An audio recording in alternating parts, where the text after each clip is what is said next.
प्रभु तेरे नाम की भेंट रसिए तुम बिन नाथ दसाएसी जैसे जंजाल में मीन फसिए ऐसी करो जमे लाज रहे प्रभु तेरी हंसी न मेरी हंसी है।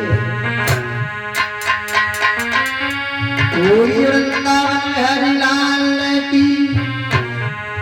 आइए किसी भी कार्य को स्वागत करने से पहले दो शब्द अपने इष्ट देवता के चरणों में वंदन करते हुए उसके बाद भगवान की पावन माई कथा की तरफ लेकर के चलते हैं। सभी भक्त ताली बजाकर के गुनगुनाते हुए बोले बहुत अरदास करता हुआ बनाए हैं प्रभु कि राखो मेरी लाज सरा के बीच पवन सुत अंजनी के नाना राखो मेरी लाज सरा के बीच पवन सुत अंजनी के नाना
दीप से करूं आरती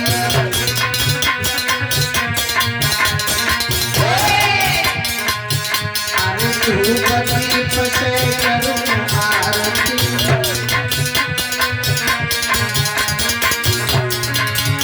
अरे सिंदूर को चोला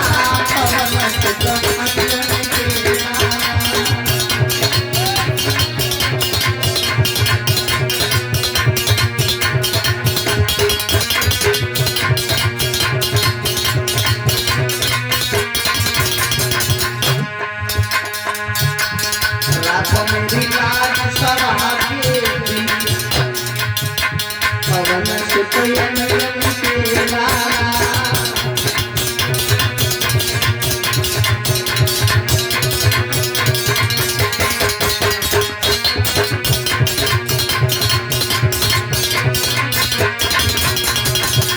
करता हुआ प्रभु से बोला हे प्रभु एक मैं तुमसे विनती करता हूँ एक तुमसे अरदास करता हूँ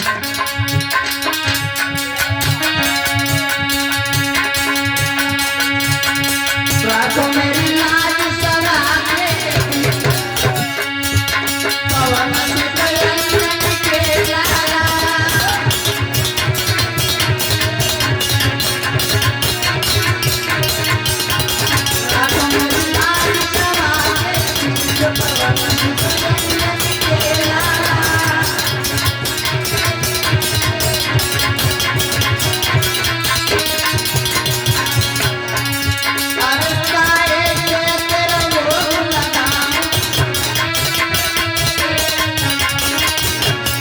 सागर से बोल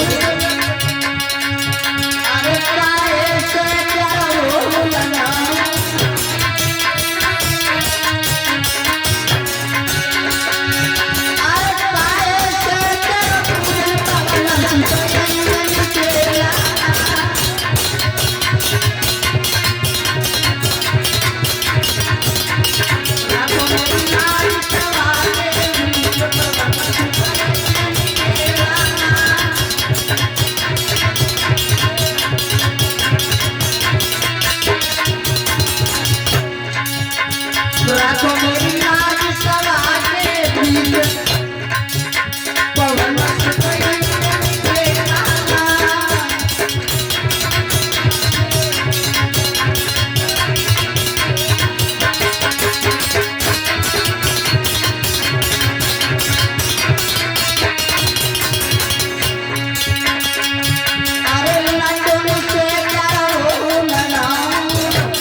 पूरा साजी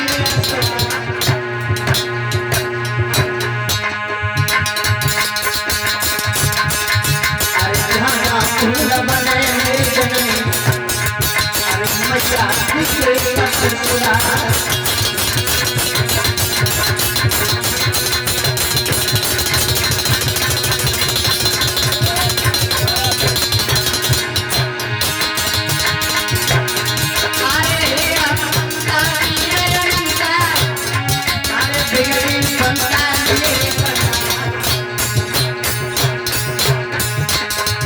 अरे तुम पे मैं आसरा थी अरे ये अंजन के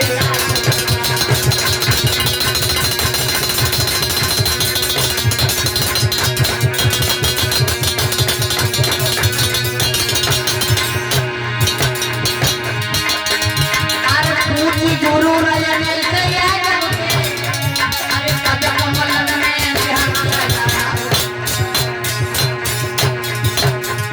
अरे पुरवर मेरे देव अटल अरे कृष्ण भूल गई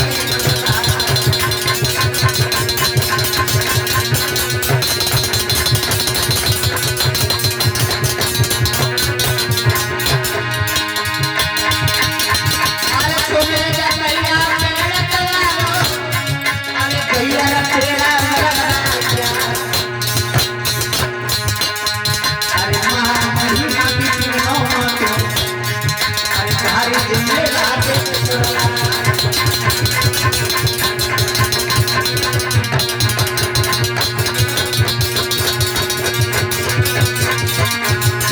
भैया मेरे दिल में लगे सब हमें मैया आवे मेरे दिल में लगे आत्मा दुर्गा आवे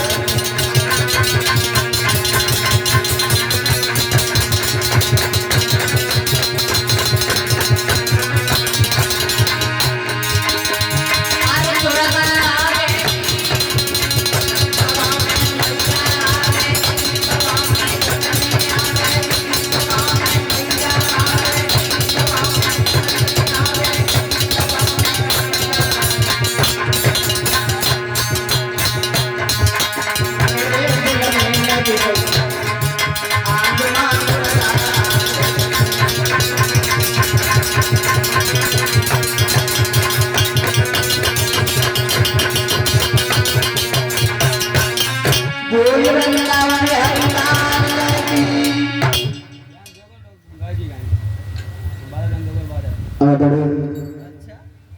उपस्थित समस्त श्रोता बंधु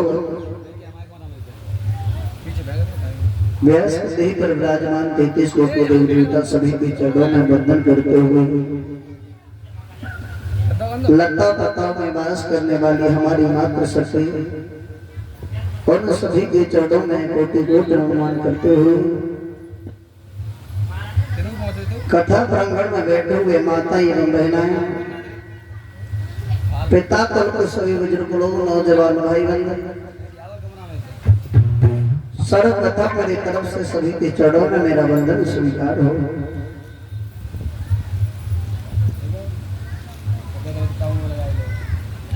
भगवान की पावनमय कथा भगवान की जो ये रसमयी कथा जो चल रही है भगवान की पावनमय कथा को चलते हुए आज अष्टम दिवस यानी 8वां दिवस व्यतीत होने के लिए जा रहा है। जो लोग भगवान की कथा को सुनते हैं भगवान की चर्चा को सुनते हैं उनका निश्चय रूप से कल्याण हो जाता है। इधर धीरे धीरे जो भगवान की कथा को आस्वादन करते हैं देखो भगवान की भक्ति करना भगवान का भजन करना भगवान का नाम लेना भगवान का जाप करना ये आपका कभी निष्फल नहीं जाता है।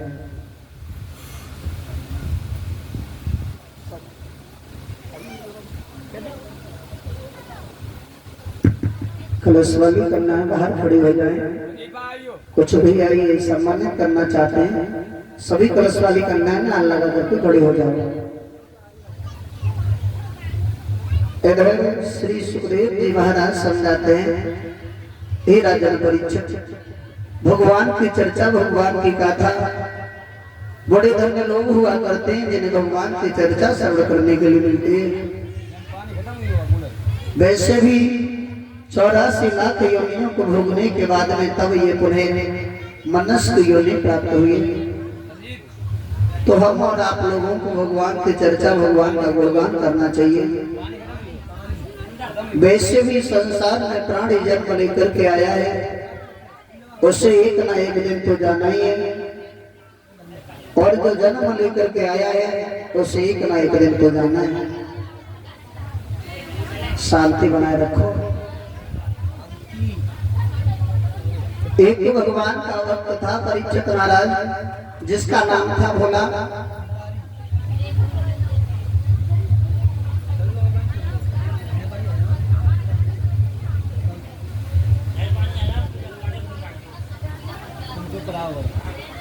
एक भगवान का वक्त हुआ था जिसका नाम था भोला। भोला भोला कहकर के व्यक्ति उसे पुकारते थे।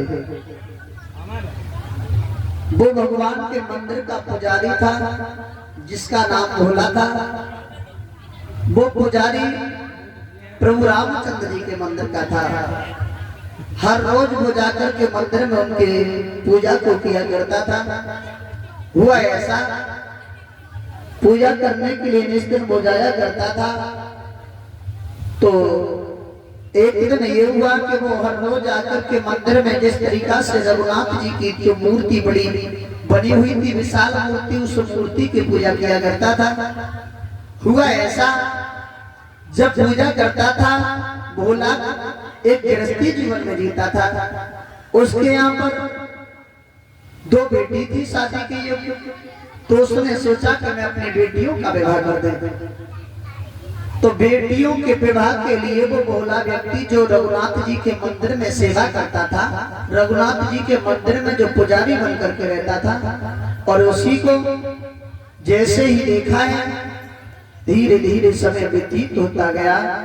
और जब समय व्यतीत होता गया है, इधर वो रघुनाथ जी के मंदिर में भोला व्यक्ति ने देखा, सोचा वो मेरी बेटी शादी के योग्य है, कहीं से हम पैसा ला करके और उनके लिए उनका विवाह करें।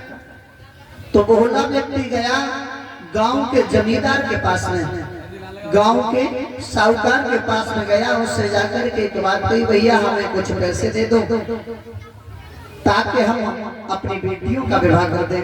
हम आपका पैसा मैं ब्याज समेत आपका लौटा देंगे। ये भोला व्यक्ति ने जब ये कहा, इधर देखा है कि ये पैसा ब्याज समेत लौटाने के लिए कह रहा है।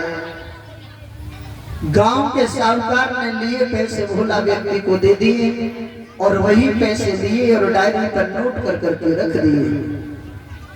जब डायरी पर नोट करके रख दिए हैं, धीरे धीरे जब समय व्यतीत होता गया, नोट करने के बाद में रख दिए। कुछ समय बाद भोला व्यक्ति ने अपनी बेटियों का विवाह कर दिया। विवाह करने के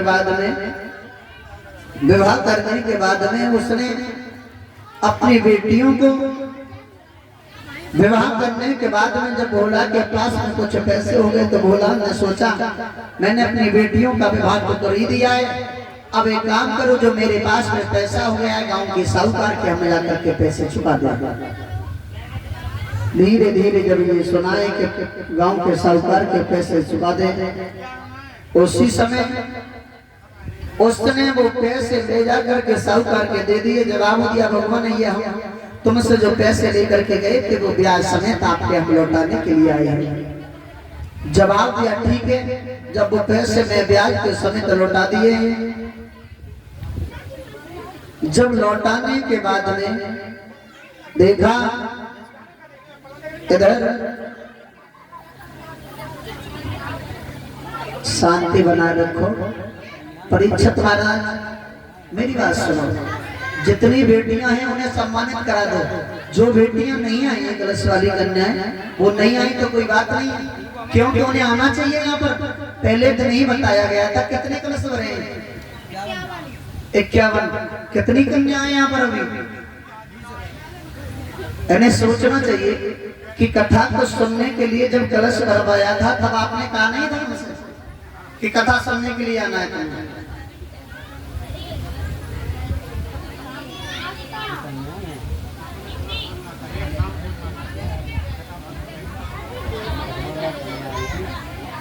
जो भी कलश वाली देव कन्या हैं, जिन कन्याओं ने कलश यात्रा की है, अगर मेरी आवाज सुन रही हो तो यथाशीघ्र कथा प्रांगण में आ जाएं।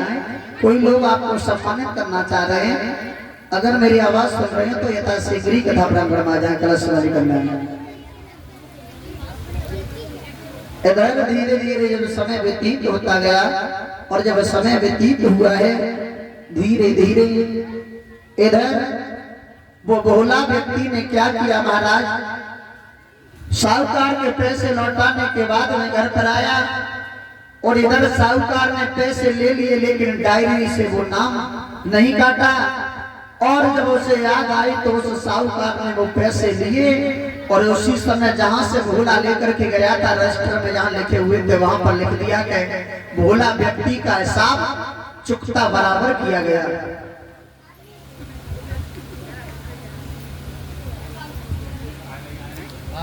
आज ये नहीं पता चल रहा है ये पंडाल में बैठे जरूर है मूर्तियां, लेकिन ये नहीं पता इनका ध्यान यहाँ पर है या नहीं है। ऐसे शरीर से कोई फायदा नहीं है, ऐसी कथा सुनने से कोई फायदा नहीं है। जो बैठो यहाँ दिमाग हो गई